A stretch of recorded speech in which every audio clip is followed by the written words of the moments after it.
Hello friends, if we see the rest of the B cell lymphoma, non-Hodgkin's lymphoma, the next type is Burkitt's lymphoma. So if you see Burkitt's lymphoma, they are translocation 814, translocation 28, translocation 822. Translocation 814 has increased N-CMYC IGH translocation. Translocation 28 has translocation of CMYC and kappa, whereas translocation 820 has increased CMYC and gamma. Now the Burkitt's lymphoma is actually of three types. One, we have endemic Burkitt's lymphoma, then we have sporadic Burkitt's lymphoma, then we have immunodeficiency Burkitt's lymphoma.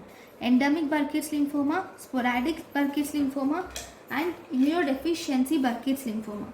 Endemic Burkitt's lymphoma occurs in Africa. It is seen in jaw and it is Epstein-Barr virus 100% associated in endemic. Whereas sporadic, it is seen as a ileocecal mass. And here Epstein-Barr virus is 20 to 30% associated. In immunodeficiency, it is associated with HIV and it can occur at any site, and it is associated with Epstein-Barr virus around 30 to 50%. And if you see these Burkitt's lymphoma cells, they give on in the lymph node, they show a starry sky appearance. Starry sky appearance is seen in lymph node, and if you see in bone marrow, they show oil red O appearance positive, and they show vacuolation. These vacuolation will be oil red O positive. Okay, that means if this is the cell, you will see presence of some small vacuoles surrounding it. And rest is like this. You will see vacuoles present. So this is in bone marrow, you will see presence of vacuolation, and you can see starry sky appearance. So if you see immunohistochemistry, this Burkitt's lymphoma is Ki67 100%. The Ki67 is 100%. What is Ki67? It is actually a proliferation marker. So it is highly aggressive tumor. Burkitt's lymphoma is highly aggressive tumor. This Ki67 is also called as MIB1 labeling index. It is also called as MIB1 labeling index. So this is about the Burkitt's lymphoma. Next we have the next important tumor is marginal zone lymphoma. Marginal zone lymphoma, which is also called as maltoma. Maltoma is mucosa associated lymphoid tissue. Mucosa associated lymphoid tissue. It is associated with translocation 1118 of the gene API-MLT, and this marginal zone lymphoma is associated with Sjogren syndrome. It is associated with H. pylori and also Hashimoto's thyroiditis.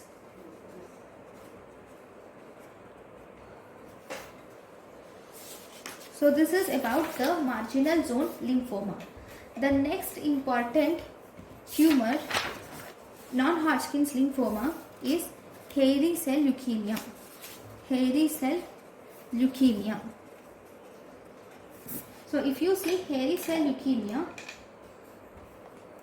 this is associated with BRAF V600E mutation. This is actually a single base primer extension. This is single base primer extension. here in this, because of increased fibroblast growth factor and transforming growth factor beta will cause fibrosis of bone marrow.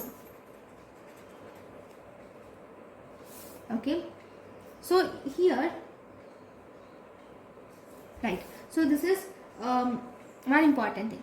Then because of this fibrosis of bone marrow, there occurs, this is called as myelofibrosis. Because of this myelofibrosis, if you do a bone marrow aspiration in myelofibrosis will yield dry tap. And because of myelofibrosis, if we do bone marrow biopsy will show a fried egg appearance. It shows fried egg appearance because of myelofibrosis. Okay, and one more important thing, because of this myelofibrosis, you will see presence of teardrop RBCs are present, and you will also see presence of pancytopenia is seen. Okay, so these are the things which you see in Hodgkin's lymphoma. So if you see etiologically you will see presence of, sorry, not etiology. So I will draw a picture first. Okay, so in the picture you will see the cell will look somewhat like this with hairy cells surrounding it. Hair-like extensions are seen surrounding the cell. Okay, so this is how you see the Hodgkin's lymphoma. So hairy cell lymphoma, this is how you see hairy cell lymphoma. So if you see the clinical features, you will see presence of massive splenomegaly. There will be massive splenomegaly. That too, there is enlargement of red pulp primarily, and then you will see leukemic reticuloendotheliosis is seen. Leukemic reticuloendotheliosis is seen. And if you see the markers, it is CD11C, CD103 and CD25 positive. It is annexin A1 positive, TRAP and DBA44 positive. Okay, so this is about the important thing. It is also tartarate resistant. TRAP is tartarate resistant acid phosphatase positive. So the cells which are tartarate resistant acid phosphatase cells will look something like this, staining surrounded by it, and central part is not stained. So this is about the hairy cell leukemia. Thank you for watching.